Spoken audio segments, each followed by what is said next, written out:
She don't care what you think. Granniopteryx, granniopteryx. She knows the truth, she's linking every link. Hello. I do have quite a few Australian subscribers, and I'm about to get critical of Australia, so brace yourselves, folks. Listen, if I didn't express my honest opinions, then you probably wouldn't be watching my videos anyway. So here it is. Australia has a problem with Jews. Now, we all know about witch trials, don't we?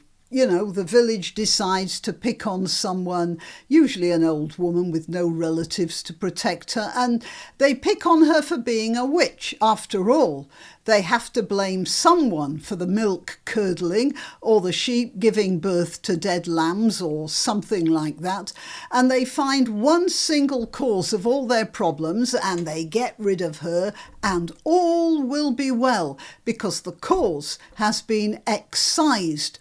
Well, anyone who thinks the human race, at least in Western societies, has got beyond that sort of behaviour should think again. It's alive and kicking, and in the land of Crocodile Dundee. And expelling the Iranian embassy won't change things. Now, it's not that I'm such a fan of the Iranian Islamic dictators.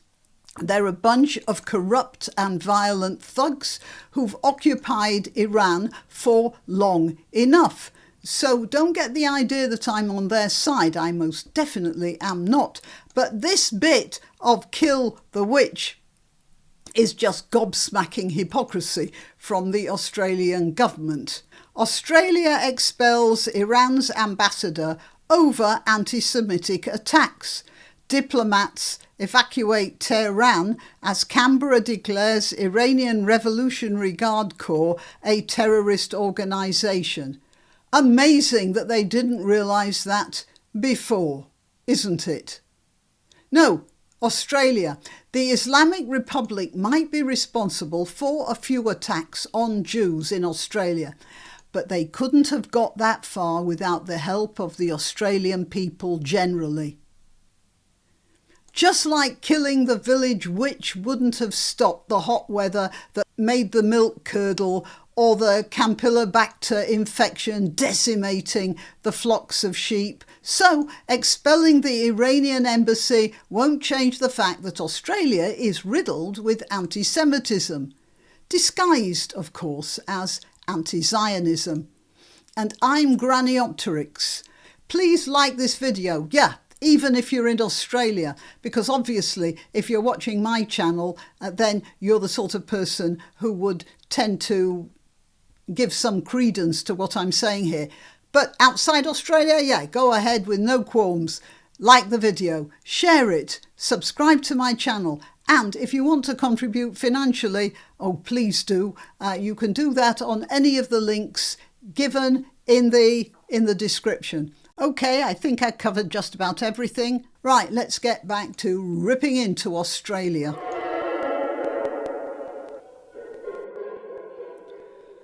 All right, on the 9th of October 2023, 2 days after the October 7th invasion, 2 days after, while terrorists were still running rampant in Israel and videos were surfacing showing the violence inflicted on Israeli prisoners of Hamas or victims of Hamas, particularly the women. Let's see what we've got here. There was an enormous rally outside Sydney Opera House attended by crowds of Australian citizens waving Hamas flags. Oh yes, I know that flag is supposed to be the Palestine flag, but in that context, it's Hamas. Hundreds of people joined a pro-Palestinian rally at the Sydney Opera House while the building was lit in the colours of the Israeli flag amid escalating tensions in the Middle East. The protest on Monday night came after Hamas militants killed hundreds of people in Israel over the weekend.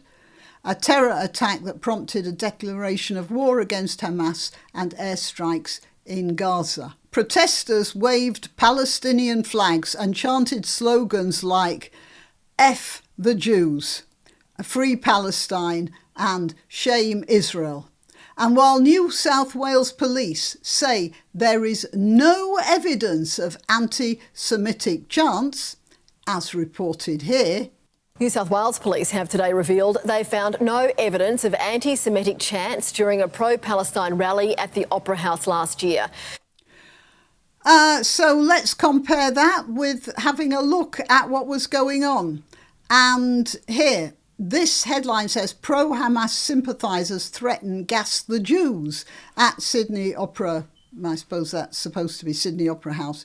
Now you tell me if that's what you hear.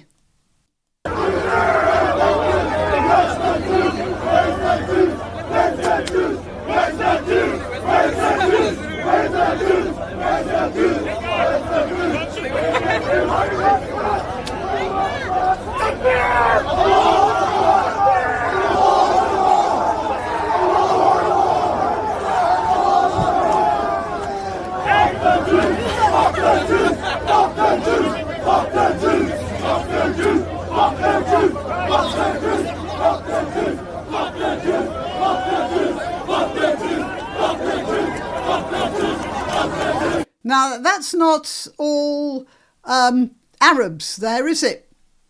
It's Australians doing that. Now, at the beginning, it says that they were shouting, gas the Jews. I don't think it makes any difference whether they're saying gas the Jews or F the Jews. Really, frankly, it's the same sort of evil hatred, isn't it?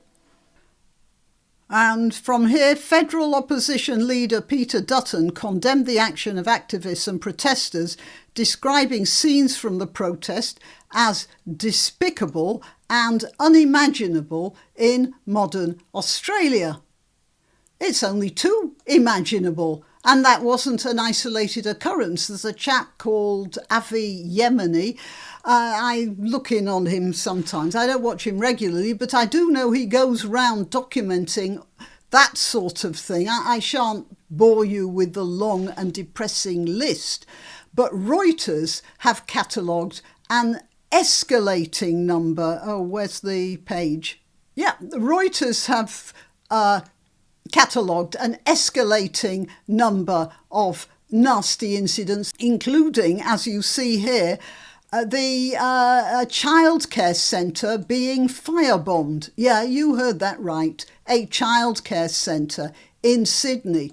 No, Australia, your Prime Minister might throw out a few Iranians and you'll see fewer people walking around in grandad shirts with no ties. So, yeah, you might throw them out, but just as it was with drowning the witch or whatever your particular village did with witches, that's not going to solve your problem. And until you admit that you really do have a problem, it won't get solved at all. Right, that's my advice to Australia. First of all, before you start going for Iranians, although that is a start, I suppose, confront yourselves. Okay, till next time. You can help my channel by subscribing and clicking the notification bell. That's quite important. And by sharing if you're so inclined. Links to my other channels and to donation methods are in the description. But the best way you can help is simply by clicking like and notify. Thank you.